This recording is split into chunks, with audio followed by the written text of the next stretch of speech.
Welcome in to the DNVR Avalanche pregame show. We got Eric, we got Megan, we got Rudo. We're back from the long All-Star break, and we have a very special guest joining us on the show today. Longtime New York Rangers GM and Stanley Cup champion, Neil Smith, here to talk a little bit of Rangers Avs with us and some interesting stuff going on. Neil, thank you for joining us. How you doing? I'm doing really good. I got to talk to my buddy Eric this morning. That was a wonderful surprise to hear from him. No, I love it. I love it. Is there anybody Eric doesn't know? No, but Neil's one of the great ones in hockey. I'm telling you, it doesn't get better than that. It doesn't get nicer than that. So it's great to have you on our show. And obviously, the Avs playing the Rangers tonight. It's always exciting. And even though it's only once a year, I know the guys get excited to play at MSG, as you know, the world's most famous arena. So I know Megan and Rudo have a couple questions for you. I'll keep mine for the end, and then we'll get going. Okay. I wanted to start with a question about the current teams, because the question every Avs fan is always talking about: Cale Makar or Adam Fox? If you had to pick one, who are you taking? Ooh. I know. I can tell you right away, and I know I'll get hate mail for this, but I don't think there's a better defenseman that I've seen in I don't know how long than Cale Makar. I just think he is phenomenal. And I like Adam Fox. I do. I mean, he's obviously got a great vision, great anticipation, everything that it takes to be a great player. But Makar is special. He is just special. I don't see a flaw in him. And you guys see him a lot more than I do. But I can tell you from what I see, I love the guy. Love it. See, Neil's a great guy. You'll be getting fan mail from this show, not hate mail for that. Would you describe Makar as arrogant? I'm just kidding. I'm just kidding. Yeah. I did want to know, though, you have a keen eye on the Rangers, obviously, even though you're watching around the league as well. But you got to see Alexander Georgiev up close for a few years during his time in New York. And I wanted to know what your impressions of him were then with the team and sort of where he's come through this point. Yeah, that's a great question, Megan. Georgiev didn't get much of a chance in New York because, Shesterkin was so good. And I got to say on a sidebar on this, the Rangers are so phenomenally lucky in goaltending over the decades. They start out, they've got, they got Eddie Jochum, and I can take you way back. And then along comes John Davidson. And then along comes John Van Beesbroek. And then along comes Mike Richter. And along comes Henrik Lundqvist. And then along comes Shesterkin. And I mean, that's back to back to back to back.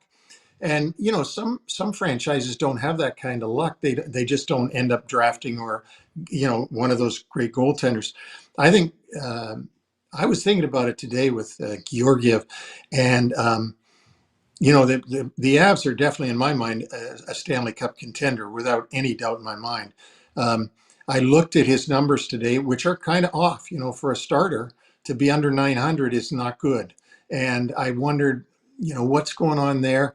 Has he lost a little bit of confidence that he had, or is it something because he's certainly got all the physical attributes? I think he'll raise his game back up because he's that good of an athlete. We knew that he was going to be good when you saw him here, even as the backup to Shesterkin. And then I think he's proven that over the time that he's been in Colorado. Again, I think this might be a bump in the road here where he's at with his stats. But I think he could definitely, if Colorado is the team that in the West and it's a crowded field that gets to the final, I think Georgiev could lead them to a cup if they can get there. That super encouraging to me. I hope you're right about that. I don't know if I have that much faith, but we'll see. I did want to stick with the Avs New York connection a little bit. Patrick Waugh obviously just hired before the All-Star break to head coach of the Islanders.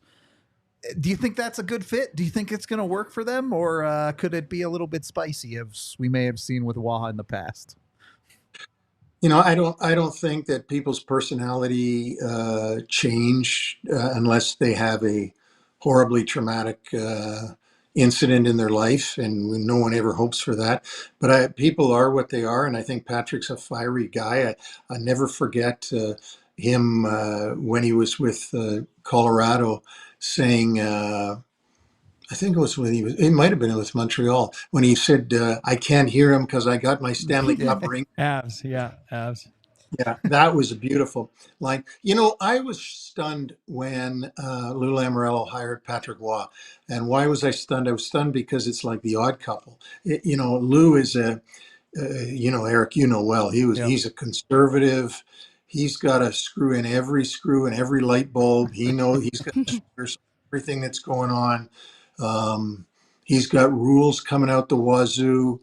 I go to all the Islander games, and he's still the way that he was back in New Jersey in the 90s. Having said that, it didn't seem that was going to be a good fit for Patrick Waugh with his personality. I mean, somebody said that Lou asked him to shave his beard off before he took the job, but and that would be typical Lou. I can't imagine Patrick saying yes to something like that because of his personality. But I think that what they're trying desperately to get into the playoffs, and I think they thought they needed a different voice, a motivator, and we have to wait and see if Patrick's going to be that guy. I'm not sure that they have the talent, no matter who comes in, to do that. But we're going to see. I was just surprised. I got to be honest. I mean, Patrick hasn't coached in the league for many years now, and it's one thing to coach in junior when you own the team. There's not a lot of pressure on you, So anyway, I don't want to say anything bad because he is a former coach of the year. He's proven he can coach in the NHL and do a good job, but we'll have to just wait and see. Well, I wanted to jump in, two things. I got a question to ask you, and it's more, we always refer to the Avs as Avalanche 1.0, because now it's McKinnon and Makar. We use Avalanche 2.0, Avalanche 1.0 being Sakic and Forsberg. But before I get to that, I got my jersey here. This is my jersey with the Rangers, and for people that are on the chat, whatever, Neil was my GM and had a tough year in Colorado, ended up in LA, and then Neil came and got me out of my misery, and I ended up being 2.5, almost 3 years in the Rangers. So I want to say thank you, because I never took the chance, and I want to tell people to wear it's right behind them. I don't know if you can see it, the Rangers logo. It's an original 6, and to be part of an original 6 franchise is something I'll always remember. And Rudo's going to wear my jersey, or Megan tonight, Absolutely or maybe Tiff. But I wanted to say thank you. But on the other hand, obviously we always bring up me being older. We always bring up Avalanche 1.0. And then for people to understand, 1997, there was that famous offer sheet. 97, right? Yeah, it's nice. Yeah, 97. The famous offer sheet from the New York Rangers to take Joe Sakic away from the beloved Avalanche, and then you've become over the years, back then, some sort of a villain here in town, and Neil Smith tried to steal our Joe Sakic. So I just want to know, and Because Joe's right here with us, and he's saying hi to you, but want to see how that came about, and just obviously we could write, you could write a book on this whole thing, but just take a few minutes and kind of go about it, and then obviously we've had some fun over the years with. I don't want to say the incident, but with the event, and that really never occurred when you think about it. Well, yeah, exactly. And a few things you got to know about that time and place. First of all, I want to say publicly that your dad was one of my dearest friends, and somebody that I told him many times, you belong in the Hockey Hall of Fame. What the hell's going on? Why aren't you in the Hockey Hall of Fame? I said that to him because, my goodness, look at the job he did when he took the team from Quebec into Colorado, and nobody could ever be in first place ever again. That was it. Yeah. There was but you got two things you got to know when you think about that signing, and you think about any free agent signing. First of all, Joe signed it. I mean, Joe was with the Rangers. He's no angel in this whole thing. The second thing is that it wasn't my idea at all, at all, at all. What happened was that Dave Checketts, who was my boss, who ran Madison Square Garden, came to me and said, Charlie Lyons is broke. He has no money. And I've seen it at the Nugget governor meetings. And he said, we got to sign Joe Sakic as a free agent. I said, Dave, don't do that. Don't do that. It's not going to work. It's not going to work. He says, I know it will work because he doesn't have any money. I said, Dave, it won't work. It won't. They will not let him go. I'm telling you, it won't work. He said, just trust me on this one. So what am I going to do? It's my boss. So we put this thing together, and they really screwed the Avalanche because they put it with this humongous signing bonus. So you had to come up with a ton of cash right in the very front end of this thing to be able to keep the player. And of course, we all know, because history tells us, that Charlie Lyons and the Avalanche did come up with the money. And I turned to Checketts when, once this had happened, and I told you that this was going to happen. I told you that this would not work. And so for a week, because you have 7 days, we were like the heroes of New York, right? Messier had left, but now we were going to get Sakic, so we're the heroes. When the Avalanche matches, we go to being zeros instead of zeros. And they're all pissed off at us now because we didn't get Sakic and we don't have Messier. So it backfired on us. But one of the pieces that you don't know, and I'm going to tell you and break it on your show, is that the guys at ITT who owned the team, I went in to see them after this happened, and they said, now let's do the same thing for Korea with the Ducks. Let's screw Eisner and Disney. I said, you know what? I'm out. I'm not doing this. I said, I gotta live. I live in the NHL. I said, you guys go about your thing in your ivory towers. I said, I gotta live with these guys. I said, they already hate my guts. I said, I'm not doing it. I'm not doing it. And that was that. So that's one piece of this thing that nobody knew. That's awesome. I love it. And I just so you know, I don't think I've ever told you, but when the offer sheet came in, it was like obviously at midnight or something like that. But I was with Joe. It was in the summertime, remember? And then I was working out with Joe that morning, and he showed up at the gym, and he told me, he goes, Pops ain't going to be happy. I signed an offer sheet from the Rangers. And I was like, oh, crap. Like, oh, my God. Within 5 minutes, Neil, we didn't have our cell phones back then in our pockets. And at the gym, it said, a local gym here in Denver, is Eric Lacroix here? Is Eric Lacroix here on the intercom? And I'm like, oh, boy. Joe and I looked at each other. We're like, oh, my God. I went in there, and it was my dad, and he's like, is Joe there? And I was like, yep. And I went back and I'm like, Joe, it's for you, not me. And then we were dying. It was so funny because we're like, oh, God.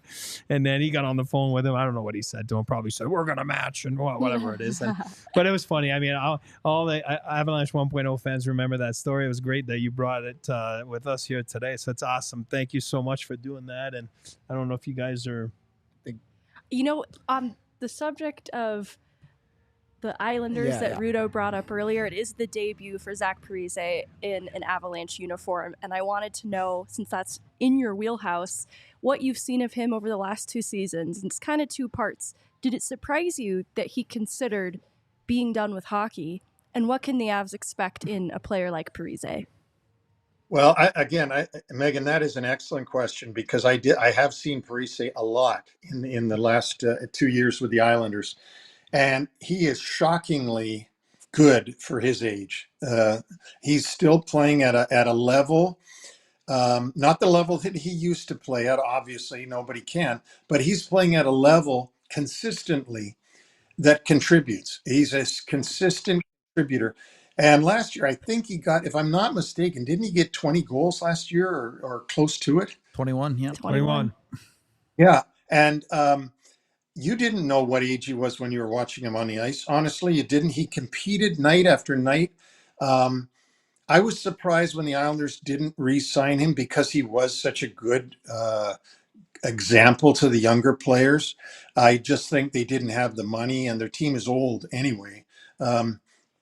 But Zach Parise will really help the Avalanche, and particularly help the young players of the Avalanche, because he's such a quality person, and I'm excited for him. We don't know each other, I don't think, other than by reputation, but I do admire him, and I do admire his career, and I admired his dad's career, JP Parise, who of course was an Islander way back in the day, and a Minnesota North Star. So I think that's a good addition for Colorado, and I'm going to be waiting to see him play. He's probably not playing tonight, is he? No, he is. Yep. Oh, Yeah, he's being teased as a second line player. We'll see how those minutes actually shake out. well, he's certainly used to going into Madison Square Garden when he's been in there a million times with the Devils, and then a million, and then in there quite a bit with the Islanders. So that won't intimidate him. He's been in there a lot of times. So, but it'll be fun to watch him play in an Avs. What number is he wearing? 9. Oh, 9. wow. Yeah. He's got the Stars number on. Yeah. Oh. Anytime the Avs can dig at Matt Duchene, they'll take the chance. Well, hey, while we're at it right here, and then we'll get back to our pregame, but it was just you have a new podcast as well, and obviously we have a nice platform here, and the great one was on your show last week, Wayne, and we're dropping a little bit of an image there on what your show. Tell us a little bit what your show is all about, and where can we watch your podcast?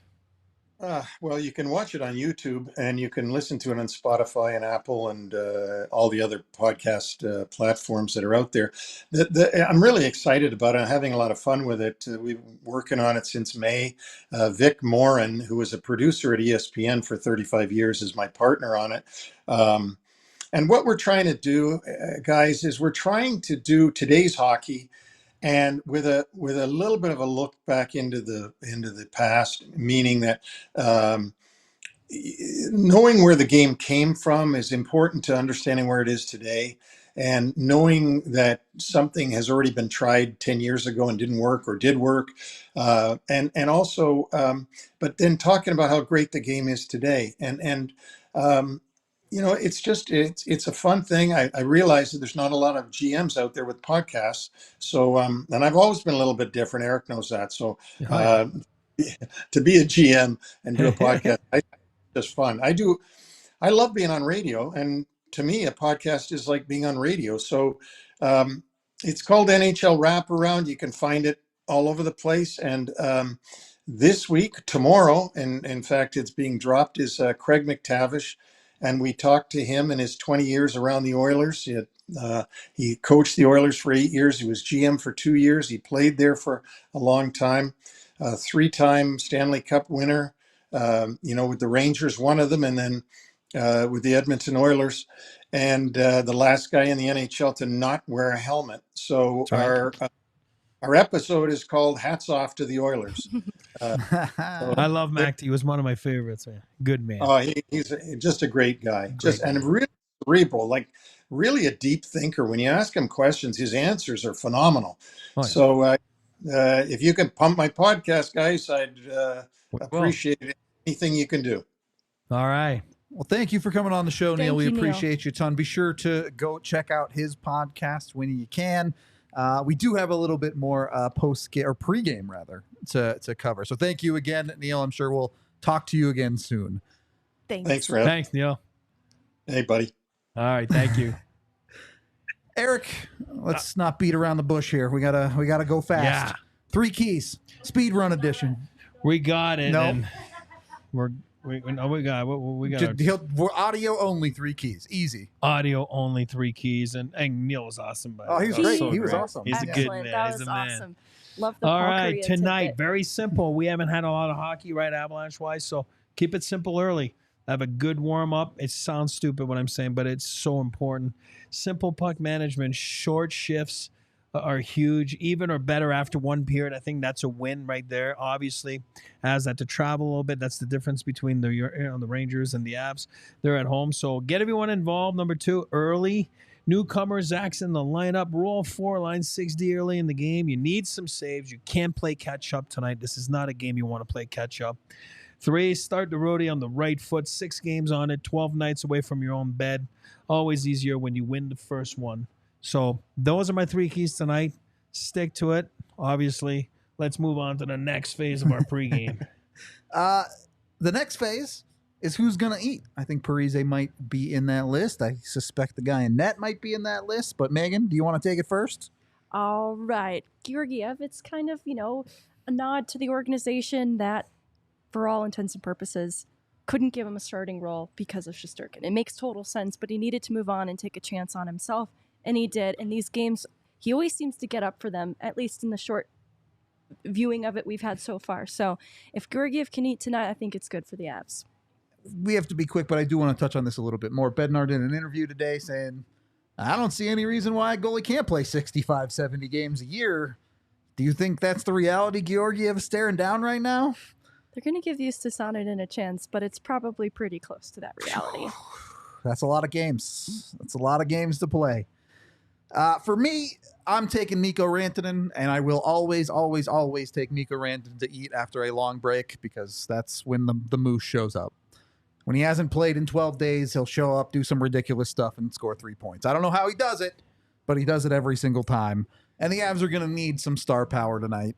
Rangers are a legitimate team. They are at the top of the league in many aspects. Even if, they've had some ups and downs here and there, whatever. They're still a very good team in the East. So should be a fun one, even if there is a little bit of rust on both sides. Do they sell Moose Munch at Circle K? You never know, right? You know the Moose Munch? What is Moose Munch? It's like popcorn, chocolate, it's awesome. Yeah. Yeah, you know what I'm talking I've heard about. of it. That's very They good. have it at like a Christmas time, usually Moose Munch. They might. They might. I'm going to stick to Georgiev. I think it's the revenge game again. Obviously he's been back last year. Obviously, I don't remember what the outcome was of the Avs and MSG, but that was the 1-0 shutout, right? Was it? Yeah. So you know what? He's got a chip on his shoulders going back to New York. He wants to show, and I think he's going to be well rested. He rubbed shoulders with the Stars these past few days. Mm-hmm. He's going to be good to go. I'm going Georgiev for the Circle K eater tonight. Not Moose Munch, but maybe he can find something that Some Panera bread. suits his There you palate, for a snack. But he's going to be eating. Whatever you're snacking on, get it from Circle K with a bunch of great game day deals, especially on weekends, Friday, Saturday, and Sunday. They have all sorts of amazing stuff. And get Circle K Inner Circle at circlek.com/Inner Circle today. And you get a bunch of free Polar Pops. I always want to call them Otter Pops. They're Polar Pops from Circle K. You can also get 25 cents off your first 5 fill-ups with Circle K's Inner Circle. Jump on it today. Become part of the Inner Circle. And then we have a couple minutes. We have a couple minutes. We can hold up. Well, my bets actually play into this. I'm taking Parise for a point at plus 150. I like it. I also took Mikko for a power play point because, like I said, it's been a while. Mikko's going to do the thing. And I've learned over the past month that you just bet the over in Avalanche games. Just do that. Don't overthink it and take the over, even if there are good goaltenders in the game. Take those ones. But I did want to touch on Parise a little bit more. Megan, you mentioned a little bit talking with Neil there. Realistically, what are you going to get out of Zach Parise? This is a guy who hasn't played hockey at the NHL level in quite a while. This is a guy that is on the second line. Are we really calling this the second line? Is he really going to give you second line quality hockey, or what should we expect out of Parise? I think it's hard to say because the second line quality hockey has been defined a little differently even through this point for the Avs. I think it could have close to what we've seen second line quality, but I don't think it will be second line minutes. I am just hoping for him to play a complete hockey game, get his legs under him, but I don't need to see him hit second line minutes tonight. Okay. I'd prefer if he didn't. Actually. Probably would be a trial by fire to get back into the league if he's playing 18 minutes or something tonight. That would be ill-advised. I like that he's it's in familiar surroundings. Mm-hmm. So when you play in in obviously Jersey so many years, and then the island, and MSG is familiar. It's right there, and so it's like Neil said, he's had some big games there. So I think it's good that he's there with just places that he's been there a lot in his career. Sure. And then it's weird. You have one practice, you meet the new guys, and you get on a plane, and Jump right You in. don't know if you have a seat at the card table or not. And then, you get in there and you go play a game and you learn systems. And they worked on systems yesterday. You could see 3-on-3 down low. And then he was asking questions. And nice little crisp practice, the Avalanche yesterday. A little bit of hard work. And let's get the sand out of your toes and let's get ready to go. This is a big 30-some games, coming up. This is going to be a marathon. I mean, a sprint. It's not a marathon anymore. This is a sprint for the Avalanche. And I think they're in a great position right now to finish strong to get to the dance. So Parise should be a big part of it. Don't overthink it in game one, right? Just go out there, play hard, let them do their thing. All right. We made it. We made it in time, but we are brought to you by Bet365, of course. That is where you can bet on Parise to get a point tonight. When you do, sign up with code DNVR, bet $5 on an NHL game, get $150 in bonus bets. So get with Bet365 today and have a little bit of fun betting on things like Parise or otherwise. You can bet on terrible things too, like the Rangers to win. That's fine. I'm not going to stop you. When you do it, make sure you're 21 or older, physically located in Colorado. And if you or someone you know has a gambling problem, call or text 1-800-GAMBLER today. We have a watch along coming your way very soon. So we're going to wrap up this pregame. Thank you for hanging out with us. Neil was awesome. Can't wait to talk to him a little bit more. The second Stanley Cup GM we've had on the show. So we're 2 out of 100 and some that have ever won. I don't know. We appreciate y'all. Hopefully you'll join us for the watch along. If not, join us for the post game after the game. We will talk to you later. We all silly like the mayor.